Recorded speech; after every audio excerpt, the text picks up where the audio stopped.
Hello everyone, welcome back to another episode. Today we're looking at natural and atmospheric Tamriel, or NAT for short. Basically this game boasts, it changes almost every aesthetic feature in the game. However, we are mainly going to be looking at the lighting and weather systems.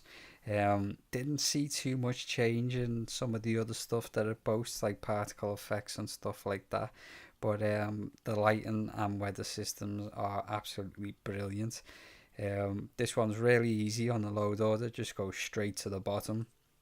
You can use it with enhanced lights and effects, but I've disabled that for this video just so we can see how this mod handles it all by itself.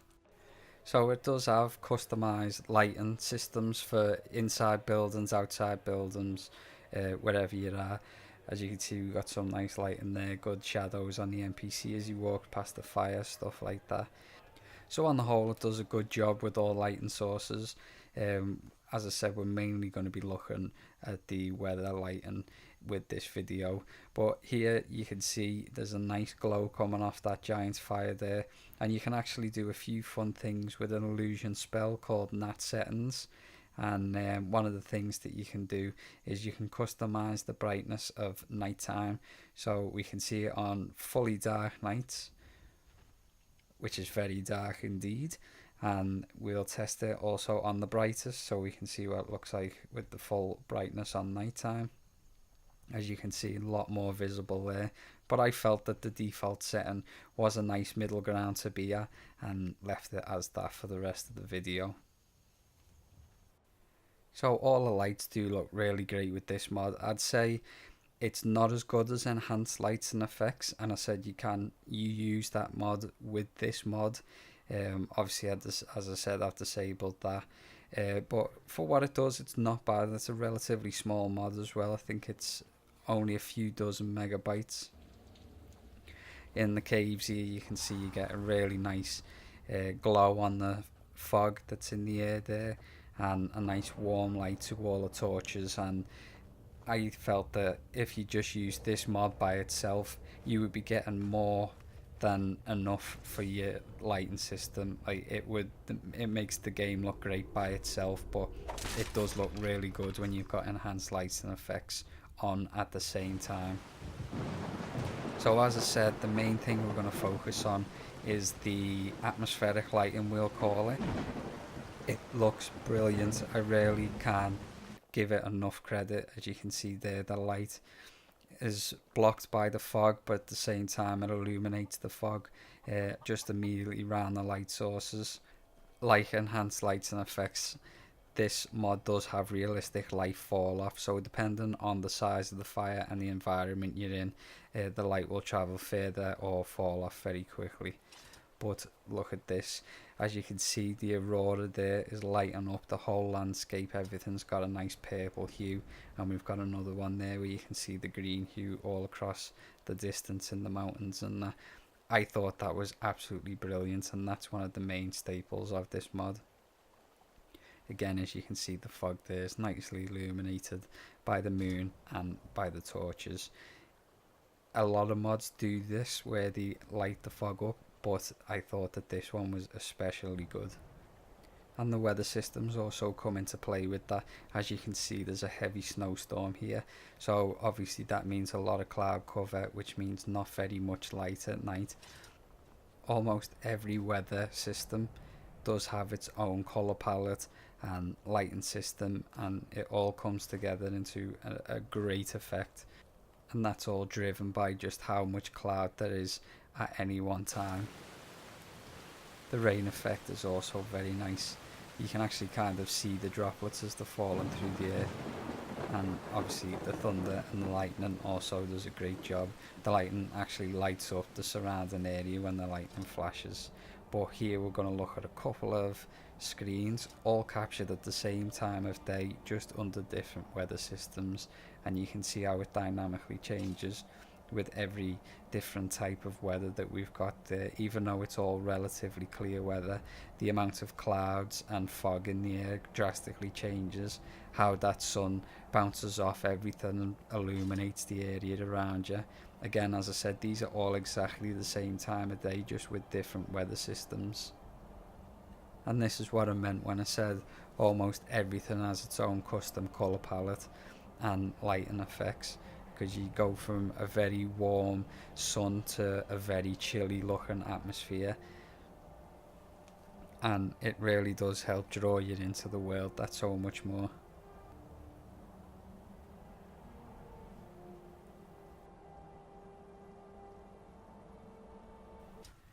To just say that it's got clear weather and foggy weather and rainy weather would be doing this mod a massive disservice. Even if it's clear weather, any location that you're in, time of day, all comes together to make a unique looking skyline and overall feel to the world. Again, even the raining systems have a drastically different colour palette and lighting system depending on whether you're in the Reach or you're in Winterhold or wherever you are. They've all got their own custom areas, which, as you can see there, we can change very handily with the alteration spell I mentioned before, which made making this video a lot easier than covering other weather mods where I'd have to wait 12 hours at a time. Here you just push the button and quickly cycle through all the weather systems. You can see there is a large variety to the colour palettes. Another thing you can do with this menu is you can actually change the overall hue to your game, so you can put a black and white tint on your game if you wanted to play like that. It does look a little flat, there's not too much contrast and definition there, but you know, it's there if you want it. Some of the other ones that you can do is the Dark Age one, which just makes it look a lot more murky. Cold Winter, which puts a slight blue tint on the screen. And then we've got Golden Age, which is a sepia tone. It's a lot warmer. I didn't go through all of these because not all of them are great, but the ones that I've showed you here are probably amongst the best. Again, Muddy Waters is a kind of sepia tone, a little warmer. And you can even get the Oblivion style lighting system if you put it on saturate. So you get the bright colours that you're used to in Citadel from Oblivion.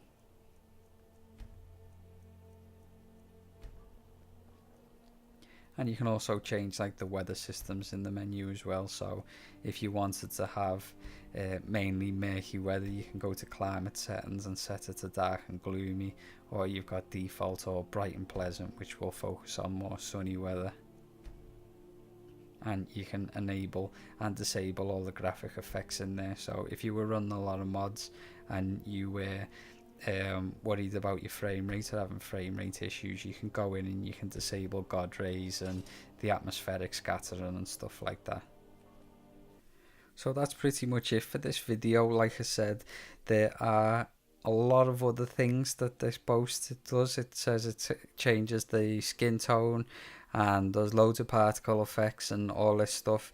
I didn't really see much evidence of that. I'm not saying it's not there, it just didn't really jump out at me in any way. As I said, it can be used with enhanced lights and effects, which I would recommend. I did do a playthrough with it enabled just to make sure that it was fully compatible like it said, and it is. On the whole, it's a great mod. I'm going to keep it on. It has replaced Vivid Weathers for me. Vivid Weathers has got to go. Unfortunately, it's not compatible with that. And there were a couple of things that didn't really work out. There's a torch which goes into your inventory called NAT torch. Whenever I enabled it, all it did was lock me controls for 3 seconds, and in one instance it even teleported me to a completely different location. All it's supposed to do is have custom lighting settings for whether you're in a cave or outside and stuff like that. So not a big loss there for me. Also, I noticed there was a bounding box around flame spells. So if I fired a flame ball, when it hit a surface, it had a yellow bounding box around it. I don't know if that was down to this mod. That might be another unofficial Elder Scrolls patch bug, like the orange boxes that you get around some display cases. But other than that, it was a pleasure reviewing this mod.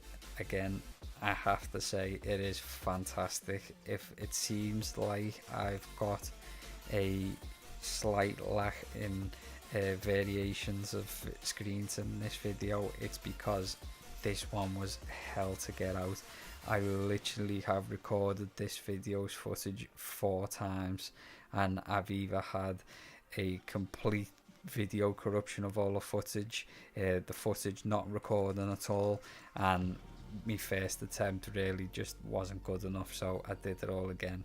So apologies, but I did do my best. I do feel like I've shown all the best bits of this mod off, and as always, thanks for watching.